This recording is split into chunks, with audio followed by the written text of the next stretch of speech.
welcome to another episode of Stuck in My Mind podcast. I am your host, Wize, and today's guest is a man whose life reads like a novel, full of texture, transformation, and tides of adventure.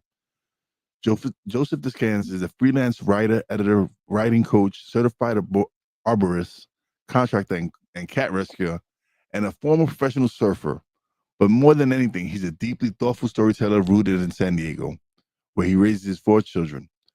Welcome to the show, Joseph Descans. Hello. Thank you. Yes, it's Descans is the way I say it. Descans. My apologies. That's How you okay. doing today? Doing very good. How you doing? I'm well. I'm well. So, what was the first story you ever wrote that made you feel seen? That made me feel seen. Yeah, like what made you realize like this is what I, made you know, me like okay, that's a good question. I don't know. I remember, recently one of my friends reminded me that, you know, he and I were competing all the way back to grade writing, and so one week, um, I would have the best story. And then the other week he would. So we were kind of trading off on our seventh grade class.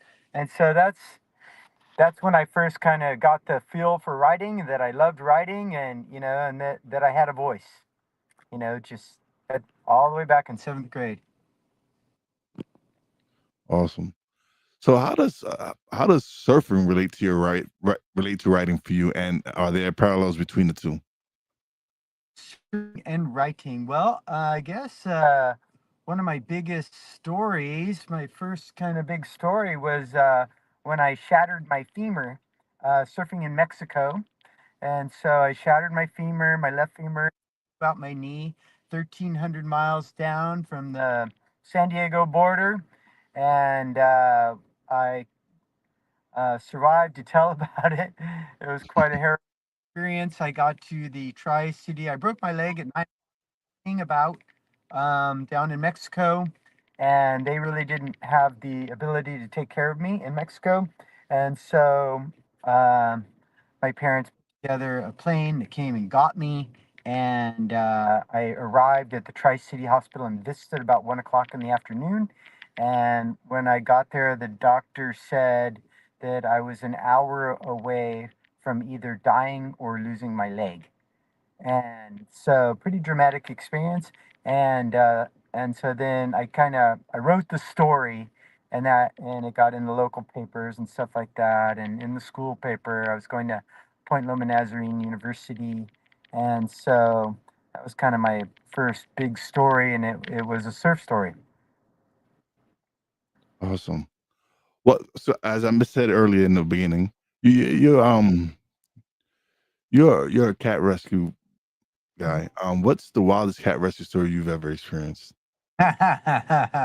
So I rescue cats out of trees, and so had a few wild ones. And so just in case your listeners are wondering, the cats don't get hurt. They can jump. I've had two cats jump from just flat out 60 feet. They jump, they land on their feet, they run away. They're fine. You can throw a cat out of an airplane, and it'll survive as long as it lands on a good place. Um, but let's see. I got bit once. That was fun. So that cat kind of surprised me. So that one bit me, and the lady, it bit me on the finger, and there was somebody who was kind of a rookie EMT, and she said, "Oh, it's no problem," blah blah blah. And I found out later that cat bites are really bad, and it took a Uh, long time. It took like over 6 months before you couldn't tell that I had been bitten by the cat, because my finger was stiff. It was kind of fat and stuff like that. So it took a long time to heal. And then another time, one scratched me. I wear these goggles when I work. I wish I had a pair nearby, but I wear these goggles when I work, and so that includes cat rescues. And so I'm glad I had them on for one cat rescue. Here we go. Here's the goggles. Boom, right there. And so because the cat swatted me, and so it would have got me right in the eye, but I had the goggles on, and so it left a scratch mark on my cheek. So those were pretty radical ones. And then I've been in some pretty big trees where the cats like move around in the tree. So I tie in high in the tree and then get out on a branch and then to get the cat. And then if the cat moves to another branch, then I have to go back up and tie in and get over to the other branch. So I've spent like 2.5 hours in a tree um, trying to get this cat as it went from branch to branch. And I finally just tied off the branch and cut it. And the cat surfed down to the ground. And so we've had a few dramatic cat rescues. How has fatherhood changed your view on storytelling? How has what? How has fatherhood changed your view on storytelling? Fatherhood. All right. So, wow, the kids have so many stories. Kids are so awesome. My kids, I have my oldest one is my daughter, Lily, and so that's really good. So I guess she's the biggest impact because I've got a book out there that I probably shared with you, Hosea the prophet who married a prostitute, and coming soon to the big screen, and so you can get that on Amazon. But my next one, once I finish all of this and get it in the movies and all that, and I've got my next one, which I'm calling Lily's Long Day, and so that's inspired by the character of my daughter, my firstborn kid. So I have one daughter and three boys, and so she just had a very witty, vivacious kind of character, and so she inspired me to write this. And so I started it, but it's kind of on the shelf for now while I do this other stuff. But it'll the next year or so I'll get back on it.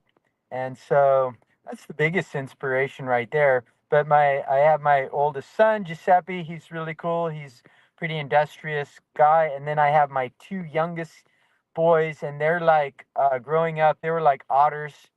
It's like the world was their playground, and so like they had no conscience of somebody owes this or this is somebody else's property. They were just here to play, and so as much as I could, I let them have fun, and then of course, we have to rein them in and get some discipline going. That was a challenge, but they were a lot of fun. Awesome. Um, as a single father, how do you balance the chaos of raising the kids and creativity? Wow. Yeah, it is time. So you have to make time to write. You have to set some time apart, and whatever that looks like, maybe you're getting little bits of time. It's nice to have a block, a couple hours where you can sit down and do something. But the priority. And so, obviously there's you got to get them over to the doctors when they're breaking bones, and then you also got to have fun with them. You can't be all work. You have to, have fun and build relationships, and so you definitely have to make that time to spend with your kids. And they're fun. Kids are so Mm. much. They're really the joy of our lives, those of us who have kids. And so being single, obviously, it takes more time. You can't pass them back and forth between mom and dad, and so you have to be very conscious of having that time to spend with them, making that time. Okay. Next question. What advice would you give to writers who are stuck in their own minds, like they're stuck in their head, not knowing what to write? A couple things just in the process of writing my novel. There's times when the juices are flowing and it's really easy. I remember one chapter in my book, I was just going through life, and, just over a week or two, just like all of the whole thing just formulated in my mind, and I sat down and just boom, boom, boom came out. Other times, it's like I had there was things I needed to say and I just didn't know how to say them. I didn't know how to get there. And so eventually it just came to the point where I'm just going to sit down and start writing. And as I did that, I just said, okay, well, this is life. People are in life. Here's a life situation. Let's just put them in the situation and see where it goes. And, the dinner table at the restaurant, whatever it was, where we started, and it all just kind of came together and happened. And so sometimes that's just what you got to do. You got to sit down and just start writing and just see what happens. Awesome. What did the Frank Waters Award mean to you, and how did it shape your confidence? Okay, say that again. What did the Frank Waters Award mean to you, and how did it shape your confidence? Frank Waters Award. I don't think I got that. I Oh, think didn't you you? got. Oh, might have mistaken. Might have been mistaken. Sorry about that. How do you help others untangle their stories without taking over their voice? Hey, no, you're prophesying over me. I'm gonna get that reward. I can tell now. Oh, you're gonna So, get it, and yeah. How- so how do you help others untangle their stories without taking over their voice? Because you're a writing coach as well. yeah. So it is about your voice too. So I've got somebody that sent me some stuff, and I'm going to be editing. And so when I go into helping people, and yes, it is critical to remember their voice. And so I proceed with caution. Really I do, because it would be easy for me to just go in there and go change this and change that. And I see people do it, and I hear about people doing it, and I've heard writers. Talk about the other people that they had helped them, and they just came in and just kind of, it sounds like they kind of bullied themselves into their work, and just they want to force their own stuff on them. And so I'm very cautious as I go into helping people and editing for them, and kind of injecting my own thoughts, to be sensitive to their voice. And so, I'll read a few chapters if I can, before I start, making suggestions and trying to change things, or any of that stuff, because I want to know what they're feeling. Because a lot of the times I come at it from my perspective. We all do. We come at it with our mind and the way we want to do things. And so it takes a little bit to get into their mind and their heart and the things that they're thinking and feeling and trying to communicate. And so you have to be really sensitive to that. Awesome. Do you believe everyone has a book inside of them? Everyone, they has their story. I've been working with Robert Allen, and he goes, nobody wants to hear your story. Maybe you've had some cool stuff happen to you or whatever, but unless you're rich and famous and, done something huge, nobody wants to hear your story. But you do have a story. Everybody does have a story. It may not be marketable, but you're valuable, and God gave you things to do and a mission. And as long as you've, pursued that to some degree, then you have a story. If not, your story is how you came out of your doldrums, we'll call it, Yeah. whatever, however you got sidelined in life. And then, you found your voice. That would be your story. Because there are people that have kind of dull, non-eventful lives, and but God created people. He had a plan. He had a purpose, and so if you don't have a story now, you should look to create one. Awesome. How do you coach the writer versus edit the work? Coach the writer. That's good. So, coaching is all about asking questions, and so it's not so much about giving answers. Yeah, there's form and there's right words, there's spelling and stuff. So you got to fix all that stuff. But to have their voice come out and their story come out, you have to ask them questions. And really, the questions are to get at the heart of the matter because the people want to feel the emotion, right? That's how we connect with people. They want to feel your pain, they want to feel your joy, they want to feel your hardships, they want to feel all of those things. And so, I speak for myself. I know that there's been times where I'm like, I don't want to share that. I don't want to share that stuff. That's too intimate. That makes me too vulnerable.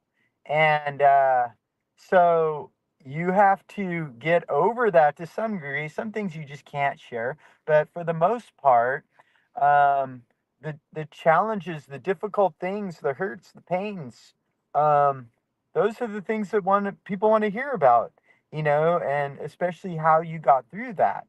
And sometimes it's uncomfortable listening to other people's pains and hurts a little bit, you know, but that's the human element. I don't know. It seems like I got some better words in there somewhere that I'm for. It's the human experience, you know, and it is about what touches us deeply. And so that's what people want to hear. So you have to ask the questions so that the people will, to draw that stuff out of people so that they can share it, and that's what's going to touch their audience. What role does spirituality or intuition play in your writing process? Okay, so huge, really huge, because so for instance, for my novel, Hosea, I got that it came from God, so I can't put it any other way. At that time in my life, when I started that, I was taking the kids to school in the morning. I'd make them breakfast, put their lunch together.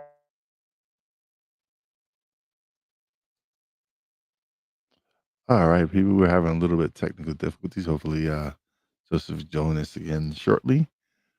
But I hope everybody is having a great day. That's on there.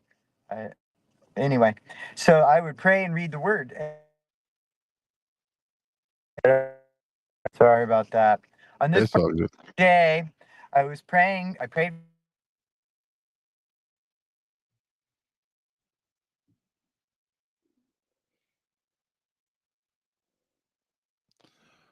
All right, everyone. I hope everybody's having a good day. As soon as he comes back, we'll continue the conversation. But yeah, as we wait, we will be having some real good episodes coming up in the next couple of weeks. I have quite a few amazing guests coming on. And do we have them back yet? Uh, Hello? Nope, guess not. All right. Yeah. So in the next couple of weeks, I will be having some amazing guests. Actually, tomorrow, I think I might be recording a special edition of Second My Mind with a fellow podcaster and content creator. Um, Excited. It's good. We've become pretty good friends. I've been on his show, and I'm excited to have actually sit down and interview him.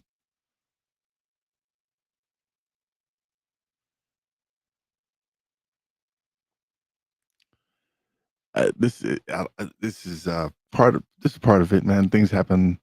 Technical difficulties happen every day. This is what happens when you go live. Sometimes you get you get these unfortunate circumstances, and it's cool. I've had plenty of unfortunate circumstances when I've recorded in the past. I've had my grandson Bryson actually shut down my system on me while I was interviewing someone, and I was lucky that the person was a professional podcaster as well, and they were able to keep going with the show. But this is part of the game is where you suffer. There we go. He's back. Yeah, here we go. So anyway, I was talking about my book, right? So you said, how did God, I don't know where I got cut off, but you said God But so influence. what role does what role does spirituality or intuition play in your writing process? Right. And so on that particular, so that's how my whole book started. And then I and then as I started writing, I was kind of going back and forth with movie and book, novel. And so my tenses were all jacked up, and I just it was a mess. And so I finally said, okay, we're just going to make this a novel, and then afterward we'll make it a movie. And so I did that.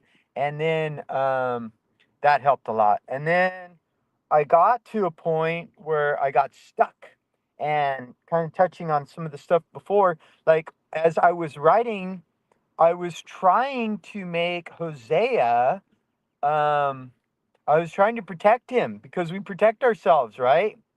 We protect our hearts. And so I was like trying to protect him. And so I was removing love from the story. That's what I tried to do because he's marrying a prostitute. He knows he's going to get hurt, right? And so I'm like, okay, so he's going to protect himself. And this is going to be, kind of a loveless thing. It's going to be mental. He's just going to marry her and have some kids, whatever, and get a, cheated on. And so, but then like I had a block. So goes back to the block there. And so I go, okay, back to the drawing board. And so I went back to the book of Hosea and I started reading it. And so I read it a few times. And then I got to the point once reading through, and it says, the Lord tells him, go and love a woman of harlotries, right? And so I go and love a woman. And I realized that that's where I was stuck. I had Mm, take, I tried to take love out of it. And, and so God is just making himself extremely vulnerable in this relationship with us people, right? And it is a love relationship. And, when we turned our backs on him and when we sin, it hurts him. It hurts him deeply. And, and that's exactly what he's trying to communicate in that story. And I tried to remove the whole element. And so no wonder you're not going anywhere. And so that's what I did. And then so I waited on the Lord throughout the whole process. Of course, I'm writing a story, modern day story about the prophet Hosea as if he's alive today. And and so, I sought the Lord for the whole thing. And then it got to the point where I got my publisher, and I'm getting down to the wire going, okay, this is time. Is there anything left? And so I just asked the Lord, this is where we're on the deadline here. Is there anything else? And so he gave me two more chapters. And so, boom, two more chapters. And so I'm glad I got those two chapters. Um, and so, yeah, God's involved a lot in my writing process. how do you recharge creatively? Is it in nature, with family, or in solitude? I think all Mm, of those play a part. You have to wait on the Lord. They that wait strength, and so that's what you got to do. And sometimes you just got to get out and get a breath of air, go for a walk. Sometimes when you get stuck, you get frustrated, and maybe some anxiety going on, and all you need to do is go for a little half-hour walk, and boom, it all just goes away. And a lot of the times I'll go to sleep at night, and I'll have some things pushing on me, pressing on me, um, and I'll go to sleep, and I'll wake up, and like right when I wake up, I'll have the answer. Boom, got the answer. And so that's always nice. So sleep helps, and then just going out and having fun. What I do the most is I go surfing. So jumping in the water, surfing is very invigorating. And so when you're just feeling run down and your brain's feeling cloudy and clogged up, then you just go out and get some brisk exercise, and that does a lot to kind of bring me back to life. okay. What are you currently working on that scares you or excites you? Yeah. So my next book is called Stoked Entrepreneurs, I believe. And so that is, I think that's the title. And it is how to grow your own business while you do your 9 to 5. And so, you just think you have everybody's in the process, and so when you go about, so it's something else, it's another experience. This book was birthed in something else God gave me. I was terribly in debt, and I prayed a simple prayer. I said, and it was getting worse, and I said, Lord, you know how however deep this ditch gets, you can get me out of it. And so a month or two later, he gave me the answer. And so I started writing about it, and I wrote down the vision. And so I've been working on it. And so just in our minds, uh, we don't think we're qualified until like we're at the end of the journey, like we've achieved all of our goals and everything's done, right? But life is a process. You're not necessarily, you don't have to wait until you're a billionaire or something, and you have this, your name is in lights and whatever, renowned before you can write and do it and help other people on their way. And so that's the biggest challenge. It's like scary because it's like I've got some information and I feel to share it with the world. And, but at the same time, like I don't feel like an expert. And so less by writing a book and talking about it, I'm kind of putting myself out there as an expert, right? Yeah. And so that's scary. And so it's like you want to know in the beginning that you can answer all the questions. You're going to have all the answers and everything's going to go well. But, the fact of the matter is you don't have all the answers and you have to be okay. And you have to get the answers as you go, even as you're helping other people, And so that's what's scary. That's what's scary about, coaching and writing and a lot of other things, creating, putting yourself out there and, making yourself vulnerable and knowing that you don't have the all the answers and yet you still have enough to be able to help people. Yeah. If your life were a novel, what would the title be right now? Wow, that's a crazy one. What would the title be? Wow, I don't know if I can answer that on the spot. That's a title be. So the thing is, the story's not over. I guess the title would be The Story's Not Over. It's still going. The story's not. Oh, awesome, awesome. Well, we've come to the part of the show where you get the solo screen and you get to plug away and and you get to let everybody know where they can find your books, where they can reach you out for coaching, everything. Okay, very good. So probably the best place to reach me is at my website, www.josephdescans.com. And then also I got stuff on YouTube. I got two cat rescuers on YouTube. So you can find me there rescuing cats. I got about 30 YouTube videos. My favorite one is number 10, Kibbles. And so that's pretty cool. I got my kids in there. It's what is it, Christmas Eve, I think is what it is. Cat rescue, so that was pretty cool. And where else can you find me? You can find me on Facebook, and I've got a group on there, Stoked Entrepreneurs. And so you can get my book on Amazon. Well, you can get it at my website. You can also get it on Amazon. Hosea, the prophet who married the prostitute, and said that's a modern day telling of the story of Hosea the prophet, as if he were alive today in San Diego. So I think that about covers it. Um, uh, I think that's about it. Thank you for having me on your show. Oh, the pleasure was all mine. Thank you for being a guest. But don't leave just yet. Let me close out the show and we'll chat a little bit off the air. But thank you so much for being such a great guest. Okay, thank you. I enjoyed being here. Appreciate you being on here. Very good. All right, everybody. Another great episode's in the books. Please, if you haven't, please follow the show. I greatly appreciate it. As always, big shout out to the Real Wize fam, Poppy J, Brandy J, love you guys. Shout out to the boss lady, love you and appreciate you. And as always, a big shout out to all the essential workers out there. God bless y'all. Be safe. You know your boy Wize does it. Peace out.